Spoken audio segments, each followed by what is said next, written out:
Today guys, we're having a good old scientific look at the concept of the mind-muscle connection and determining, is it of any real use when trying to develop lean muscle mass or structurally change your physique?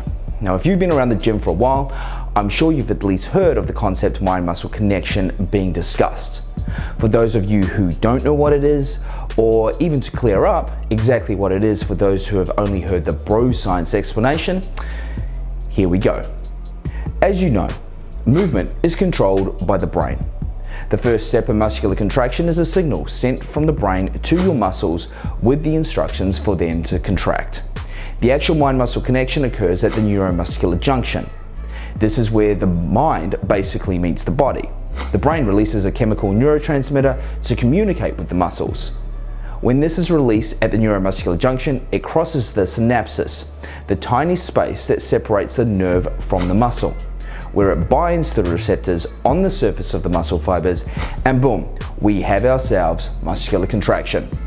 The more you can improve this communication, the more you can strengthen the signal from brain across the synapses to the muscle, the more muscle fibers you will recruit when you perform a lift, meaning a better, more concentrated, more quality muscle contraction. When we're lifting with the goal of structural muscular change, I strongly believe we should have one primary target muscle in our scopes when performing an exercise. Even on compound exercises, where multiple muscle groups are in play, we should be trying to ensure the greatest percentage of load is being placed on the target primary muscle throughout the range of movement as much as possible, limiting the load shifting and transferring into other assisting muscle groups. This is where people who have established strong mind-muscle connections have a great advantage. Being able to keep the signal of muscle contraction mainly in the target muscle means more targeted muscle activation, and in turn, ultimately more hypertrophy being triggered in that specific muscle. Now, the reason the mind-muscle connection concept has stayed classified as bro science thinking is because up until now, there hasn't been any real long-term study that has measured mind-muscle connection in relation to its ability to increase hypertrophy. Exercise academics and scientific data as a whole haven't really given much love to the concept of the mind-muscle connection. Until recently, most academic thinking was on the importance of concentration of external cueing, simply to move the weight from point A to point B, reasoning the muscles involved in the lift automatically fire, to in turn successfully complete the exercise movement, and reasoning that internal cueing holds very little benefit. There was one 2012 study, however, that did put the mind-muscle connection on the map and had academics having to start to question their viewpoint.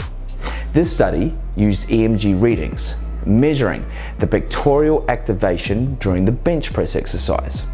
They measured how much more activation and muscle fiber recruitment was present when the subjects were actively concentrating on their pectoral muscles firing and contracting throughout the entire range of movement, as opposed to just concentrating on lifting the weight from point A to point B. The results? EMG activation increased by up to 22%. Now, where the study fell short and couldn't launch the concept of mind-muscle connection into the mainstream was the study wasn't a long-term study. So long-term hypertrophy effects couldn't be measured to establish if there was any. As well, that increase of 22% muscle activation was only present in lighter weights. Once subjects started getting over their 80% of their max lifts, regardless of all verbal mind-muscle cueing and self-internal muscle contraction concentration, there was very little difference. My own personal thoughts on that study's findings: I first of all believe that the strength of an individual's mind-muscle connection varies from person to person.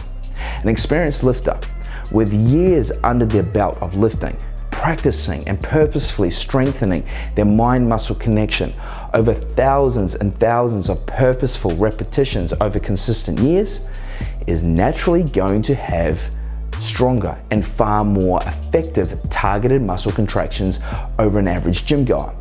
If experienced lifters like these were used in the study instead of the football players that they used, then the results favoring mind-muscle connection even during the heavier load lifts, probably would have been quite different. Now, moving on to a more recent study, and the one that has had the exercise academics having to now actually give the mind-muscle connection some scientific cred. A 2018 study had lifters under study for 8 weeks, following a specific hypertrophy-based training program, with the emphasis being the subjects were to place full concentration and internal focus on cueing on each and every rep that they performed each and every workout, while another test group of lifters in the same study purely concentrated on moving the weight of each exercise from point A to point B with no internal cueing. At the end of the 8 weeks, via ultrasound, muscle thickness in the biceps and quadriceps were measured. A substantial difference of approximately 5% more growth was present in the biceps over the 8 weeks, with the lifters who put an emphasis on mind-muscle connection throughout the program over the lifters who did not. But it's got to be noted too that the quadricep measurements were pretty much the same in both groups. Again though, even though this is a scientific win for the concept of the mind-muscle connection, I feel the results could have really stood out in favor of mind-muscle connection being a very real and undeniable factor with hypertrophy-focused training, even more so if the test subjects had been experienced bodybuilders with already established and well ingrained mind-muscle connections in their legs as well. Typically, people have better established mind-muscle connections with their upper bodies over their lower bodies. More precise, day-to-day, everyday tasks are done with muscles in your upper body, while the legs generally take the day-to-day grunt work. As well as this, typically people don't put as much training focus and intensity consistently in their legs as they do with their upper bodies. In turn, it goes without saying that typically, even in regular lifters, their mind-muscle connection signals and therefore muscle fiber recruitment is typically weaker in their legs. So, with the scientific support and the data for mind-muscle connection actually growing, you're probably now wondering, how do you go about strengthening your own mind-muscle connections in the muscle groups that you want to grow and structurally change? One of the most common reasons why people fail to develop a proper mind-muscle connection is because they're obsessed with pushing more and more weight. Now, I'm not about to stand here and say lift light. No, I do believe in lifting as heavy as you can, but only while you still feel the load in the primary targeted muscle, and that each and every rep you perform is quality.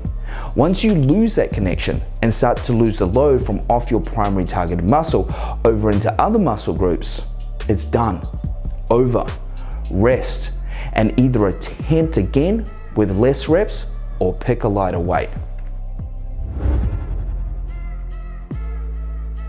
One of the best things you can do to improve your mind-muscle connection is activate your target muscles as part of your warm-up before you begin your actual workout. I have just about all my online clients performing pre-workout activation movements designed specifically for each of them. These specifically designed movements and sequences help turn on and prime their targeted muscles to be ready and wanting to take the coming workload of the workout. These activations are a combination and sequences of both isometric contractions as well as placing the targeted muscles in its shortest contracted point under slowly intensifying loads. Another thing to incorporate is flexing your targeted muscles throughout your actual workout session. By flexing, this forces additional blood flow to your target muscle, helping you further increase your localized pump. Pumped muscles are easier to feel and easier to isolate through movements. Be careful though, where you actually use these intra-workout flexes. You don't want to fatigue yourself at critical stages of your workout. I'll actually prescribe my online clients specific points in their workouts where I know an intra-workout flex will be of benefit and actually help boost their mind-muscle connection while not messing with their actual workout performance. In conclusion, the mind-muscle connection is a very, very real factor when it comes to hypertrophy and structural physique altering training. This has been known and practiced for decades by the bodybuilding community.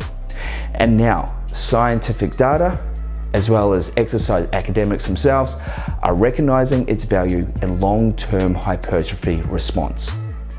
If you're not doing so already, and your goal is physique improvements over performance, then you need to be sure you're making the mind-muscle connection a practice on each and every exercise, each and every rep that you perform. Make sure too that the program you're following knows the importance of the mind-muscle connection and is prescribing methods and programmed appropriately to maximize the effects, and in turn, have you seen results faster.